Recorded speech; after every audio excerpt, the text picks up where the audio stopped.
अस्सलाम वालेकुम नाज़रीन, आज हम हज़रत बिलाल हबशी रदी अल्लाह ताला अन्हो के प्यारे मुल्क हबशा की सैर करने जा रहे हैं। ये वही मुल्क है जहाँ के नजाशी बादशाह की हजूर अकरम सल्लल्लाहु ताला अलैहि वसल्लम ने गायबाना नमाज जनाजा पढ़ाई थी। इस मुल्क के शहर अदस अबाबा को शहर मक्का, शहर मदीना और यरूशलेम के बाद चौथा सबसे मुक़द्दस शहर समझा जाता है। ये वही मुल्क है जिसने 1980 की दिहाई में 1 लाख से ज्यादा यहूदियों को अपने मुल्क से निकाला था। इस मुल्क के जंगलों में बेशुमार कबीले आज भी ऐसे मौजूद हैं जो बाहर से आने वाले इंसानों को अपना जानी दुश्मन समझकर फौरी तौर पर कत्ल कर देते हैं। यहाँ की लड़कियाँ अपने होंठों और कानों को चीरकर इनके अंदर लकड़ी के रिंग डालती हैं। इन सब के अलावा हम देखेंगे यहाँ के लोगों का जिंदगी गुजारने का तरीका मौजूदा वक्त में ये दुनिया के किस मुकाम पर है, इसके अलावा और भी बहुत कुछ। तो चलिए वीडियो का हम शानदार आगाज करते हैं।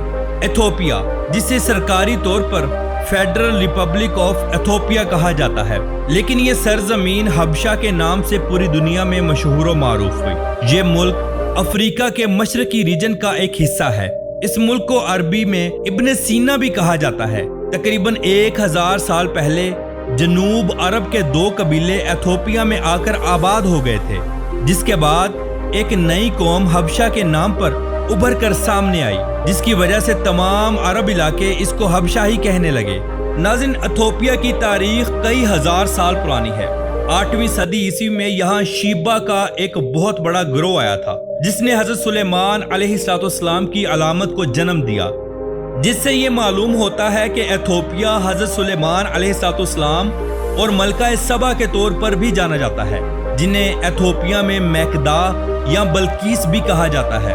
एथोपिया की अगर कुल आबादी पर नजर डाली जाए तो ये तकरीबन 13 करोड़ लोगों पर मुश्तमिल है और यहाँ सबसे ज्यादा ईसाई लोग मौजूद हैं, जो कि कुल आबादी का तकरीबन 65% से भी ज्यादा है। इसके बाद सबसे ज्यादा मुसलमान आते हैं जो 30% से भी ज्यादा हैं, और बाकी दूसरे मजहबों के लोग यहाँ आबाद हैं। एथोपिया 11,12,000 रकबे पर मुश्तमिल है और इस मुल्क की सरहदें एरिटेरिया, जबूती, सोमालिया, कीनिया, सूडान और शुमाली सूडान इन सब के साथ मिलती हैं। ये एक लैंड लॉक्ड मुल्क है, यानी इसको किसी भी जानिब से समुंदर नहीं लगता। हाँ, अलबत्ता इंतहाई खूबसूरत और लंबे लंबे दरिया गुजरते हैं, जिससे एथोपिया की जमीन सैराब रहती है। चलिए अब मैं आपको नजाशी बादशाह के बारे में बताता हूँ। नाज़रीन, जब दीन इस्लाम फलने फूलने लगा तो मुशरिकीन मक्का की मुखालफत भी बढ़ने लगी। इलान नबूवत सल्लल्लाहु ताला अलैहि वसल्लम के 5वें साल मुसलमानों को हिजरत का हुक्म हुआ। 11 मर्द और 4 औरतें हबशा की जानिब इस्लाम की पहली हिजरत के लिए गईं। इन मुहाजिरीन में हजरत मोहम्मद मुस्तफ़ा सल्लल्लाहु ताला अलैहि वसल्लम की बेटी रुकैया रदी अल्लाह ताला अन्हो और हजरत उस्मान जुन्नुरैन भी शामिल थे। हबशा की तरफ 2 हिजरतें हुई। जब मुशरिकीन मक्का को पता चला तो वो नजाशी के पास तोहफे लेकर पहुंच गए और बादशाह को बोले, ए बादशाह, हमारे कुछ मुजरिमीन मक्का आपके मुल्क में पनाह गुज़ीर हैं, आप हमारे इन मुजरिमों को हमारे हवाले कर दें। नजाशी बादशाह ने मुसलमानों को दरबार में तलब किया और पूछा, तुम्हारा कौन सा दीन है जिसके बायस तुमने अबाई मजहब को छोड़ दिया? इसका जवाब हजरत जाबिर तैयार रदी अल्लाह ताला अन्हो ने इस तरह दिया कि हम जाहिल कौम थे, बुतों को पूजते थे, मुर्दार खाते थे और फाश कामों में मुब्तला थे, पड़ोसियों के साथ बुरा सलूक करते थे, हमारा मजबूत कमजोर को खा जाता था। हमारी ये हालत थी कि अल्लाह ताला को हमारे हाल पर रहम आया और हमारी कौम में एक ऐसे शख्स को रसूल बनाकर भेजा जिसके हस्बो नसब और सिद्को दयानत को हम पहले से ही जानते थे।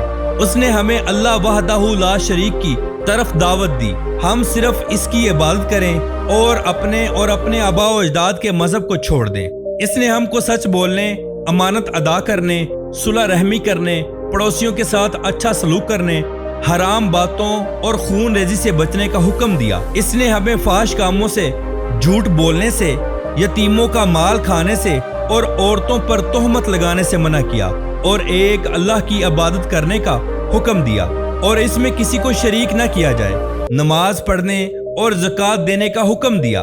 फिर हम इन पर ईमान लाए बस यही हमारा गुनाह है जिसकी वजह से हमारी कौम हमारी जान की दुश्मन बन गई है।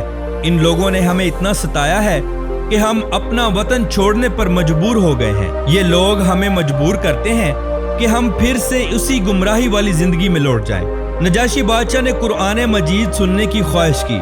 हजरत जाफर तैयार रदियल्लाहु ताला अन्हो ने सूरह मरियम का अव्वल हिस्सा, जिसमें हजरत यहया अलैहिस्सलाम और हजरत ईसा अलैहिस्सलाम का किस्सा बयान किया गया था, सुनाया। नजाशी बड़ा नरम दिल इंसान था। कुरान सुनता रहा और ज़ारो कतार रोता रहा।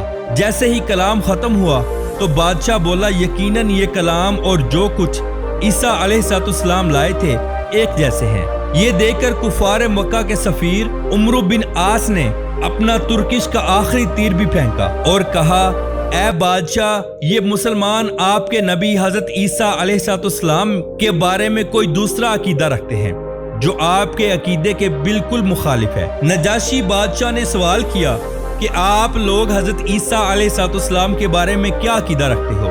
तो आप रदियल्लाहु ताला अन्हो ने फरमाया, वो अल्लाह के बंदे और रसूल हैं और उसकी तरफ से एक रूह और एक कलमा है जिसे अल्लाह ने कुंवारी मरियम पर अलका किया, जो मरियम अलैहिस्सलाम के शिकमे मुबारक से बगैर बाप के खुदा की कुदरत का निशान बनकर पैदा हुए।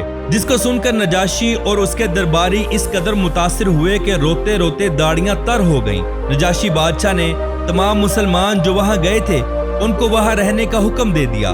नजाशी बादशाह ने गज़वा तबूक के बाद 9 हिजरी में वफात पाई और नबी करीम सल्लल्लाहु ताला अलैहि वसल्लम ने तमाम सहाबा इकराम को इतला दी और गायबाना नमाज जनाजा भी पढ़ाया।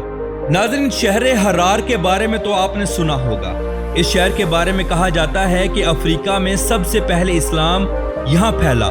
इसे शहर मक्का, शहर मदीना और यरूशलेम के बाद चौथा मुकद्दस तरीन शहर माना जाता है। इस शहर में 100 से ज्यादा मसाजिद मौजूद हैं। इस शहर के लोग रात के वक्त जंगली लगड़बगों के साथ खाना खाते हैं। ये लोग जंगली भेड़ियों को पालते हैं और उन्हीं के साथ अपनी जिंदगी भी गुजारते हैं। नाज़रीन, एथोपिया के मोरसब कबीले दुनिया के खतरनाक तरीन कबीले हैं। यहाँ औरतें खूबसूरती के लिए अपने कानों और होंठों को चीरकर लकड़ी के बने रिंग डालती हैं और वक्त के साथ साथ इन रिंग्स को बड़ा करती रहती हैं। इनका खाना पीना, रहना और बाकी तमाम की जिंदगी के मामलात पूरी दुनिया से मुख्तलिफ हैं। ये लोग बाहर से आने वाले लोगों को जान से भी मार देते हैं। इसलिए यहाँ अगर किसी इंसान का ट्रैवल करने का प्रोग्राम हो तो लाजिम अपने साथ वहाँ का ट्रैवल गाइड जरूर ले ले, जो वहाँ की जुबान समझता हो और इनकी नस्ल से मुशाबत भी रखता हो। नाज़रीन, क्या आप जानते हैं कि यहाँ की हुकूमत ने लाखों यहूदियों को अपने मुल्क से निकाला है? जी हाँ, 1980 की दहाई तक यहाँ 1 लाख से भी ज्यादा यहूदी मौजूद थे जो वक्तन फवक्तन इसराइल पहुंचाए गए। आखिरी 18,000 यहूदियों को खुफिया तौर पर गवर्नमेंट ने एथोपिया से इसराइल पहुंचाया। 600 अफराद वाले मुसाफिर त्यारे से सीटें निकालकर 1100 अफराद को सवार किया और इसराइल पहुंचा दिया गया। लेकिन आज इन लोगों की इसराइल में कोई इज्जत नहीं है, क्योंकि इसराइल का कहना है कि ये एथोपियन काले इसराइली हैं, इसलिए इनका खून भी यहाँ पर एक्सेप्ट नहीं किया जाता। इनको अच्छी जॉब्स नहीं दी जाती और मुआशरे में वो इज्जत भी नहीं दी जाती जो कि सफेद कलर वाले इसराइली को दी जाती है। हबशा का दारुल हुकूमत अदस अबाबा है, जो मुल्क का सबसे बड़ा, खूबसूरत, अजीम, सकाफती, सियासी और हर लिहाज से एक बेहतरीन शहर है। ये शहर इंतहाई खूबसूरत, नीट एंड क्लीन और फास्ट है। इस शहर का कुल रकबा 527 मुरब्बा किलोमीटर है और इस शहर की कुल आबादी तकरीबन 28 लाख लोगों पर मुश्तमिल है। जो भी गैर मुल्की सयाह यहाँ घूमने के लिए जाता है वो इसी शहर के अंदर स्टे करता है। हुकूमत के तमाम बड़े अदारे भी इसी शहर के अंदर ही मौजूद हैं। पूरे एथोपिया में आपको बेहतरीन बस transport, car taxi, metro train, ये सब कुछ देखने को मिलेगा। यहाँ पर ज्यादातर लोग बस ट्रांसपोर्ट और ट्रेन का ही इस्तेमाल करते हैं क्योंकि ये सस्ती भी होती है और आरामदाह भी होती है। एथोपिया में चलने वाली करेंसी बिर है। ये मुल्क वक्त के लिहाज से पाकिस्तान से 2 घंटे और इंडिया से 2.5 घंटे पीछे है। ये लोग एथोपियन जुबान बोलते हैं। इसके अलावा और भी बेशुमार जुबानें बोली जाती हैं जिनके अंदर ओरोमो, सोमाली, तबरीनिया, हरारी, ये सब सरे फहरिस्त हैं। तो नाज़रीन, ये थी आज की हमारी एथोपिया यानी हबशा के ऊपर एक छोटी सी डॉक्यूमेंट्री। उम्मीद करते हैं आपको अच्छी लगी होगी। कमेंट बॉक्स में अपनी राय का इजहार जरूर कीजिएगा। तो मिलते हैं इंशाल्लाह अगली और बेहतरीन वीडियो के साथ। اللہ حافظ ناصر، خدا حافظ.